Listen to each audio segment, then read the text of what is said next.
हम्म। तो चलिए, जय हिंद, जय श्री राधे राधे। तो जैसा कि आपको मालूम है, हम लोग का जियोग्राफी जो कि वर्ल्ड जियोग्राफी क्लास चल रहा था, और उसमें हम लोग महाद्वीपीय उपीय सब हम लोग पढ़ लिए ना। महाद्वीप के बारे में हम लोग पढ़ा दिए आपको, सातवें महाद्वीप के बारे में पढ़ा दिए। और आज जो हम लोग पढ़ने वाले हैं वो पढ़े हैं जल मंडल के बारे में। किसके बारे में? तो जल मंडल के बारे में आज हम लोग पढ़ने वाले हैं। तो देखिए, वर्ल्ड जियोग्राफी का हम लोग का 25 क्लास है, और इसमें हम लोग आज जल के बारे में पढ़ेंगे कि पृथ्वी पर कुल कितने जल है, कितने मीठे पानी के जल है ना, इस सब के बारे में हम लोग पढ़ते हैं। ठीक है, तो चलिए हम लोग क्लास को स्टार्ट करते हैं। तो आप देखिएगा कि समुद्र जो कि देखिएगा संपूर्ण पृथ्वी पर 1/4 जो कि भाग पर ही जल मंडल आपको विस्तारित देखने को मिलेगा। ठीक है, कितना? 1/4 भाग पर। वहीं पर बात करते हैं उत्तरी गोलार्ध। जैसे पृथ्वी के आप हम पढ़ाए थे डायग्राम के माध्यम से, तो इसमें बताए थे कि एक पृथ्वी के बीचों बीच एक 0 डिग्री यानी 0 लाइन गुजरती है, जिसे हम लोग विषुवत रेखा या भूमध्य रेखा कहते हैं। ठीक है, तो आप देखिएगा बाबू कि वही जो 0 डिग्री जो गुजरता है, उसी लाइन ने पृथ्वी के 2 गोलार्ध में बांट देता है, एक उत्तरी गोलार्ध, एक दक्षिणी गोलार्ध। आपको आराम से इसको विस्तार से पढ़ा दिया, अगर किसी ने नहीं देखा तो आप जाके क्लास देख सकते हैं। तो वहीं पे बात करते हैं कि उत्तरी गोलार्ध में जहाँ भी हम लोग रहते हैं, भारत है, बहुत सारी कंट्रियाँ इसमें है, पूरा पाकिस्तान। मैंने कल एक विश्व का सबसे बेसी अगर कोई स्थल आपको देखने को मिले तो उत्तरी गोलार्ध में देखने को, दक्षिणी गोलार्ध में सबसे अधिक जल है। ठीक है, तो उत्तरी गोलार्ध की बात करते हैं बाबू, तो लगभग 60.7% जो कि भाग आपको जल देखने को मिले। कितना? 60.7। ठीक है, जो कि भाग आपको देखने को मिलेगा उत्तरी गोलार्ध।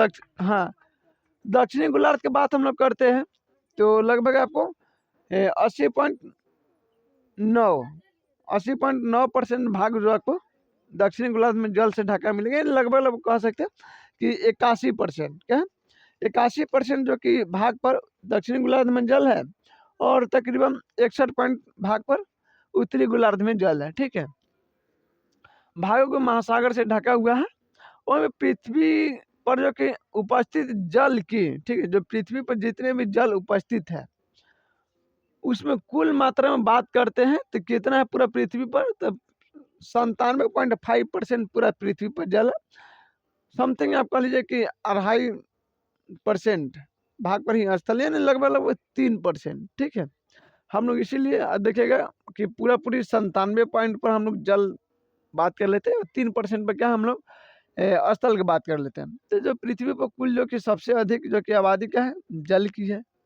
ठीक है, जिसमें आप देखिएगा कि 97 पॉइंट आप कह सकते हैं, 97 पॉइंट आपको जल मिलेगा, और 3 पॉइंट आपको स्थल मिलेगा। जो जल महासागरों में है, जो खारा पानी आपको देखने को मिले, सबसे ज़्यादा पृथ्वी पर क्या है? खारे पानी, नमकीन के पानी बसन पर है, सबसे ज़्यादा है। वहीं पर बात करें जल राशि का मात्रा में, तो लगभग 2.5% यानी 2.5% की बात हो रहा है। आपको भाग ही स्वच्छ जल या मीठा जल आपको देखने को मिलेगा। ठीक है, मीठे पानी के जल जो आदमी के पीने योग्य होता है, स्वच्छ जल। ठीक है, जिसे हम लोग पेय जल भी कहते हैं। अब तो धीरे धीरे टेक्नोलॉजी बढ़ रहा है, तो कल कि पानी के रिसाइकिल करके भी आदमी उसको पी सकता है। ठीक है, मशीन बहुत सारे बन गए हैं, तो मैं कोनो बार का बात अब नहीं है उतना टेंशन लेने का। बट देखिएगा कि अभी दुनिया में अगर नेचुरल रूप से देखिएगा तो मीठे पानी की झील है दुनिया में। बाकी सबसे बड़ा आप बात करते हैं पूरा वर्ल्ड में, तो आपको सुपीरियर लेक यानी सुपीरियर झील आपको देखने को मिलेगा उत्तरी अमेरिका में। वही बात सेकेंड स्थान पर तो अफ्रीका में आपको विक्टोरिया लेक मिलेगा, जो कि मीठे पानी की झील है। एशिया में तो कैस्पियन सागर। ठीक है, और बहुत सारी दुनिया में और छोटी छोटी जो कि मीठे पानी की झील है। तो आप देखिएगा मीठे पानी की जल कितना मिलेगा आपको? तो 2.5% आपको इतना स्वच्छ जल यानी पेय जल आपको देखने को मिले। और भी बात करें धरातल पर जो गिरने वाली जो जल है धरातल पर, जैसे कि नदी के रूप में, वर्षा के रूप में, ये सारे जो रूप में जो धरातल पर जमी जलें गिरती है, तो हमें बात करते हैं कि लगभग 59% भाग पर जो कि महासागर आपको देखने को मिलेगा, जिसमें अन्य स्थानों से जो कि वाष्पीकरण के द्वारा वायुमंडल में चल जाता है। देखिए तापमान में गर्मी के टाइम में देखते हैं कि जल कितना वाष्पीकरण होता है कि नहीं? यहाँ तक है कि शरीर के अंग में से जल निकाल देते हैं, इतना वाष्पीकरण होता है। थोड़ा सा गर्मी के दिन में काम कर लीजिए, काम छोड़िए तो चल कर दीजिए कि पूरा शरीर में जल बाहर निकलने लगता है। तो क्या शरीर से वाष्पीकरण ठंडी के दिन में क्या नहीं निकलता है, टेम्परेचर बढ़ जाता है ना। तो गर्मी के दिन में देखिएगा टेम्परेचर बढ़ने जल बहुत सारे वाष्पीकरण भी होते हैं, ठीक है। और कहाँ जाता है, वायुमंडल में जाता है। वो वायुमंडल में जाके देखिएगा वर्षा का निर्माण होता है, फिर वर्षा उर्षा होता है, ठीक है। और बात करते हैं शेष भाग जो कि धरातल पर बहता है, कुछ भूमि में रिस जाता है। जब बारिश होता है तो जल क्या होता है, कुछ भूमि में फिर रिस जाता है, फिर वाष्पीकरण बन के कुछ ऊपर उड़ जाता है। कुछ नदी में देखिएगा हिम के रूप यानी बर्फ के रूप ले लेता है, हिम नदी। तो कुछ बर्फ की चट्टानें शिलाएं बन जाती है, फिर धीरे धीरे देखिए मेल्ट होकर यानी पिघल के नदी के रूप ले लेती है। जैसे कि आपका भागीरथी हो गया, अलकनंदा, पिंडार, बहुत सारी नदियाँ हैं जो कि ग्लेशियर से निकलती है, क्या जी। तो आप देखिएगा कि हिम नदी के रूप में ले लेता है, ठीक है, ये बहती है। वहाँ पे बात करते हैं कि महासागरीय जल के दो महत्वपूर्ण जो कि गुणक हैं, यानी आप कह लीजिए कि तापमान और लवणता, ठीक है। तापमान और लवणता। वहीं पर हम लोग बात करते हैं कि जलमंडल का वह, ठीक है, बड़ा भाग जो जिसकी कोई निश्चित सीमा ना हो उसे महासागर कहते हैं। जैसे कि एग्जाम्पल फॉलो समझिए कि आप जितना दूर तक देख सकते हैं, प्लेन से उठ के जाके देखिए, जिसकी कोसों दूर तक, मील तक अगर आपको स्थलीय सीमा ना दिखाई दे, सिर्फ जल ही जल दिखाई दे, ठीक है, तो उसे हम क्या कहते हैं, महासागर कहते हैं। जो कि आपको एक कहते हैं लाखों को दिखा रहा होगा, देखेगा कि वहाँ लग जाता हो सीमा में तो नहीं लौकने वाला है। उसे हम क्या, उस क्षेत्र को हम उस जल मंडल क्या कहते हैं, हम उसे कह लीजिए कि महासागर कहते हैं, ठीक है, जिसकी कोई निश्चित सीमा ना हो। तो जल का भी ऐसे कोई निश्चित ना कोई सीमा है, ना ही कोई आकार है। वहाँ पे देखेगा कि जो विश्व भर के जो भूगोलवेत्ता हैं, ठीक है, जिन्होंने देखेगा इस महासागर को 4 भागों में डिवाइड कर दिया, यानी बाँट दिया है, ठीक है। इस पूरे महासागर को जो जल की जो संचय थे पूरा, उसको 4 भागों में बाँट दिया। 4 भागों में आप देखिएगा कौन-कौन से 4 भाग हैं। तो पहला जो आप देखिएगा पैसिफिक ओशियन, जिसे हम लोग प्रशांत महासागर कहते हैं। क्या? पैसिफिक ओशियन जिसे हम लोग प्रशांत महासागर कहते हैं। नेक्स्ट जो देखिएगा दूसरा क्या, आपको अटलांटिक ओशियन यानी जिसे हम लोग कह लीजिए कि अटलांटिक महासागर कहते हैं। ये ऊ कह रहा है, क्या है बाबू? अटलांटिक महासागर कहते हैं। तीसरा का बात हम लोग कर लेते हैं, रुक जाइए 2 मिनट। तो अब हम लोग तीसरा का बात करते हैं, तो वो है इंडियन ओशियन। क्या बाबू? तीसरा का हम लोग बात करते हैं तो इंडियन ओशियन जिसे हम लोग हिंद महासागर कहते हैं, ठीक है। और चौथा में बात करते हैं आर्कटिक महासागर। क्या है? आर्कटिक महासागर, जो कि आपको उत्तरी गोलार्ध में देखने को मिलेगा। ये अटलांटिक आपको दक्षिणी गोलार्ध में देखने को मिलेगा। हिंद महासागर आपको इंडिया के नीचे देखने को मिलेगा। पैसिफिक की बात करते हैं, पैसिफिक चारों ओर, जो कि आपको कह लीजिए कि उत्तरी अमेरिका, दक्षिणी अमेरिका के जो कि पश्चिमी तट है उस ओर, और आप इन्हें कहें कि दक्षिण चीन सागर, ये सब पैसिफिक ओशन का ही पार्ट आपको देखने को मिलेगा, ठीक है। अब हम लोग क्या करते हैं ना बाबू, कि अब हम लोग इसको एक एक करके पढ़ लेते हैं, ठीक है। तो सबसे बड़का जो कि कौन सा ओशियन है, तो पैसिफिक है। जिस तरह आपको ऑस्ट्रेलिया में बताए थे कि सबसे बड़का एशिया महाद्वीप, सेकंड पे अफ्रीका, थर्ड पे उत्तरी अमेरिका, ना ये सब आपको बता दिए थे। फोर्थ पे आपको दक्षिणी अमेरिका, 5 पर अब अंटार्कटिका था, क्या जी, 6 पर उत्तरी यूरोप, और 7 पर आपको ओशिनिया यानी ऑस्ट्रेलिया महाद्वीप। ठीक उसी तरह ओशियन में हम लोग बात करते हैं, भले हम लोग गाना उना में गा देते हैं कि 7 समुंदर पार हम पीछे पीछे आ गए, वो अलग बात है। बट मुख्य रूप से देखिएगा तो पहले एक ही पेंजिया महाद्वीप हुआ करता था, पैंथाला महासागर हुआ करता था। धीरे धीरे सब, जैसे एक आदमी होता है ना कि किसी का दादाजी एक थे, दादाजी के 2 बेटे हुए, फिर उस 2 बेटे को फिर 3-4 बेटे हो गए, इसी तरह संख्या विस्तृत होते चला गया। जनसंख्या की वृद्धि दर थी, आप देख सकते हैं। ठीक उसी तरह इस समुद्र का स्थल का विषय का विस्तार हुआ। तो सबसे बड़ा ओशियन कौन सा है? तो पैसिफिक ओशियन है। तो ये हम लोग एक एक करके हम लोग चारों को पढ़ लेते हैं। पैसिफिक पढ़ेंगे, फिर आपको देखिए अंटार्कटिका, भले अंटार्कटिक और इंडियन और जो कि आर्कटिक, चारों को पढ़ लेंगे।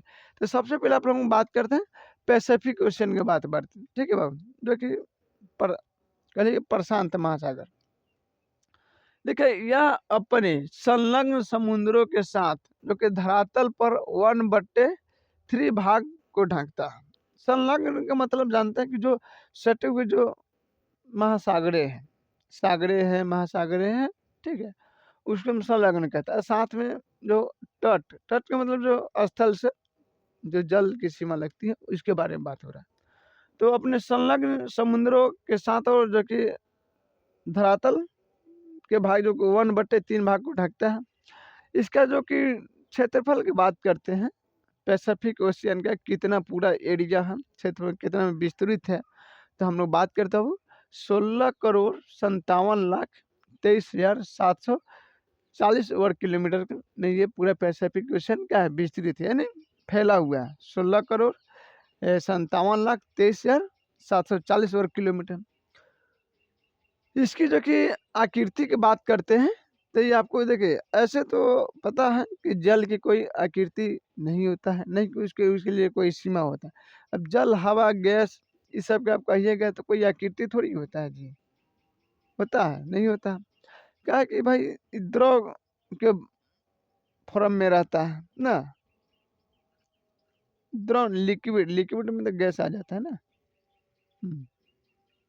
तो आप कह सकते हैं कि जल क्या है ना, नहीं द्रव है, नहीं लिक्विड है। क्या थोड़ा द्रव में मैच कर, जैसे कि पानी गिराइएगा तो जल्दी थोड़ी कूद जाएगा। अच्छे तो आप गैस के हवा खोलेंगे तो 2 मिनट पता नहीं चले कहाँ चल गया।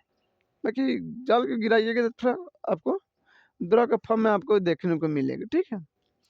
तो आप कह सकते हैं कि इसका तो कोई ऐसे आकार तो नहीं है। बाकी हाँ, मान लीजिए कि जैसे कोई खेत का सीमा हो, तो जैसे कि सपोज कीजिए कि यहाँ कोई खेत है, क्या है, यहाँ खेत है, तो ये खेत में तो कोई सीमा उमा नहीं है, नहीं है ना। बाकी ये जो आप डनेरी है देख रहे थे, डनेरी के आधार पर हम लोग डिसाइड कर सकते हैं कि खेत आपको स्क्वायर में है या कह लें कि त्रिभुजाकार है। तो इस हम लोग डनेरी के आधार पर हम लोग डिसाइड कर सकते हैं। ठीक उसी तरह जो कि जल का तो कोई आकृति नहीं है, बाकी जो समुद्री जो तटवर्ती जो क्षेत्र से लगा हुआ है, यानी स्थल से जो लगा हुआ है, उसके आधार पर हम लोग बात करते हैं। तो जो पैसिफिक ओशन का जो कि आकृति आपको कैसा मिलेगा, तो त्रिभुजाकार मिलेगा, ठीक है। क्षेत्रफल की बात करते हैं तो क्षेत्रफल संपूर्ण स्थल का क्षेत्रफल से अधिक है, सही बात है, अधिक है बहुत। तो जाहिर सी बात है पृथ्वी पर सबसे अधिक जल है, तो सबसे बेसी सीमा इसका भी होगा ना।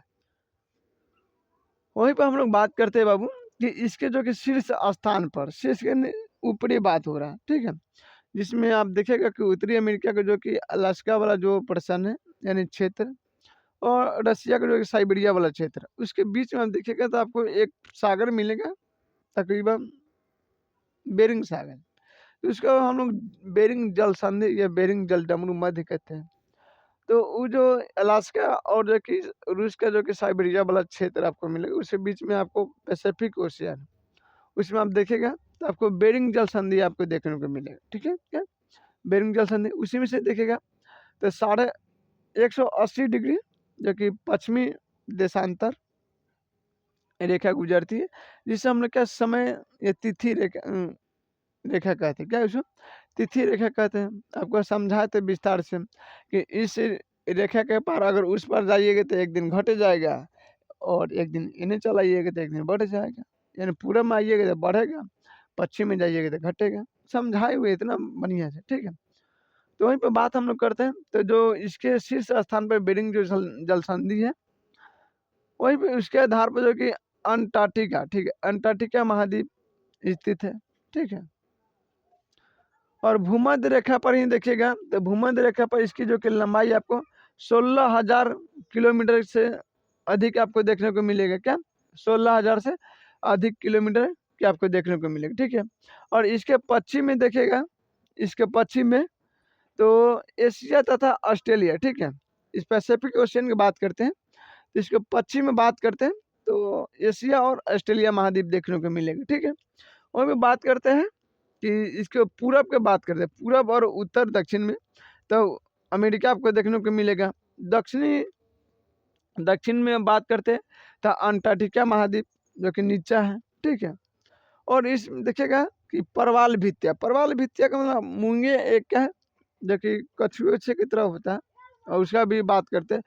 तो आप देखिएगा बाबू वो जब मर जाता है ना तो उसको एक लंग जमाव को वजह वजह से देखिएगा द्वीपों का निर्माण होता है, क्या द्वीपों का निर्माण होता है, जिसमें आप देखिए पैसिफिक ओशियन में लगभग आपको 2000 से अधिक जो कि आपको द्वीपें देखने को मिली। कितना द्वीप जो कि भित्ति प्रवाल भित्तिया से निर्मित है, ठीक है। कितना 2000 से अधिक आपको द्वीप मिलेगा। वहीं पे बात करते हैं कि प्रशांत महासागर में, ठीक है, क्या है प्रशांत महासागर का जो कि अधिकांश तटवर्ती है जो कि सागर है जो आपको पश्चिमी भाग में देखने को मिलेगा, अधिकांश सबसे अधिक, ठीक है। मैं अधिकांश की बात समझ पा रहा, जिसमें सागर देखने को मिलेगा। अभी बताएं बेरिंग सागर हो गया, देखिए अखोटक, ठीक है, अखोटस जो कि सागर हो गया, जापान सागर हो गया, दक्षिणी चीन सागर हो गया, ठीक है, पूर्वी चीन सागर हो गया। तो ये सब पैसिफिक ओशियन में आपको देखने को मिलेगा। और बात करें पूरब की और बात करते हैं तो कैलिफोर्निया की खाड़ी आपको देखने को मिलेगा जो एकमात्र का आपको प्रसिद्ध खाड़ी मिलेगा। और इसके जो कि प्रसिद्ध है जो कि सबसे बेसिक औसत गहराई की बात करते हैं तो आपको 7300 गहराई आपको देखने को मिलेगी, ठीक है। तो आई होप जो कि आज का कंटेंट आपको समझ में आया। फिर हम लोग मिलेंगे अगले नेक्स्ट क्लास में। तब तक जय हिंद, जय श्री राधे राधे। और इसके बाद वाला जो क्लास में हम लोग ने कि बाबू अंटार्कटिका और इंडियन ओशियन और कह लीजिए कि आर्कटिक महासागर है उसके बारे में हम लोग पढ़ लेंगे, ठीक है। उसके बाद हम लोग क्या है कि महासागरीय जलधाराएं के बारे में पढ़ लेंगे, ठीक है। तो चल ठीक है, हम लोग मिलते हैं अगले नेक्स्ट क्लास में। तब तक जय हिंद, जय श्री राधे राधे। बात समझ पा रहे हैं आप लोग? तो उम्मीद है कि इसको क्या नोट्स आप लोग बना लीजिएगा और जो अच्छा रहेगा बना, ठीक है।